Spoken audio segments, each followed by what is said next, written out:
আজকের breaking news, আবারও একটা ভয়াবহ দুর্ঘটনার সাক্ষী রইল ভারতীয় রেল।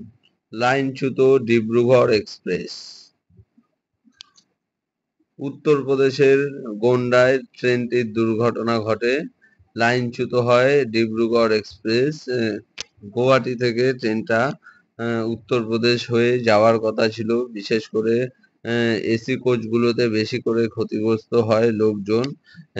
আবারও লাইনচ্যুত হয়েছে ডিব্রুগড় এক্সপ্রেস। উত্তরপ্রদেশের গোন্ডায় ট্রেন দুর্ঘটনা হয়। কিন্তু আমাদের প্রশ্ন হচ্ছে, রেলওয়ে মিনিস্টার কি করছে এই বিষয় নিয়ে? হ্যাঁ, বারবার কেন এত রেল দুর্ঘটনা হচ্ছে? হ্যাঁ, প্রশাসন কেন চুপ? একটা বড়সড় দুর্ঘটনা হয়েছে, বিশেষ করে এসি কোচগুলো ক্ষতি হয়েছে। দেখতে থাকুন ভিডিওটা, সম্পূর্ণ আপডেট আপনারা পেয়ে যাবেন। আজকের ব্রেকিং নিউজ, লাইনচ্যুত হয়েছে ডিব্রুগড় এক্সপ্রেস। উত্তরপ্রদেশের গোন্ডায় লাইনচ্যুত হয়েছে। আপনারা থাকুন, হতাহতের খবর এখন অবধি নেই। দেখুন কিভাবে ট্রেনটা দুর্ঘটনা করেছে। বিশেষ করে এসি কোচে বেশি ক্ষতি হয়েছে। 12-13টা কামরা লাইনচ্যুত হয়েছে। একটা দুটো না, 12টা কোচ লাইনচ্যুত হয়েছে। প্রশাসন এত উদাসীন কেন বুঝতে পারছি না। হ্যাঁ, রেলওয়ে মিনিস্টারের বক্তব্য আমরা শুনতে চাই। হ্যাঁ, বন্দে ভারতের ক্রেডিট রেলওয়ে মিনিস্টার নিতে পারলে এরও দায়টা রেলওয়ে মিনিস্টারের নিতে হবে।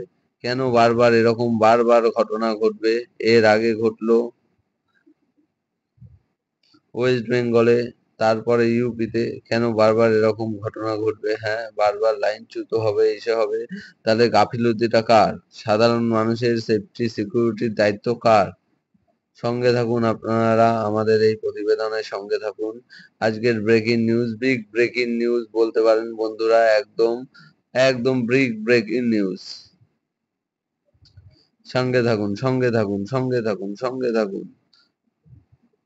লাইনচ্যুত, আবারও লাইনচ্যুত হলো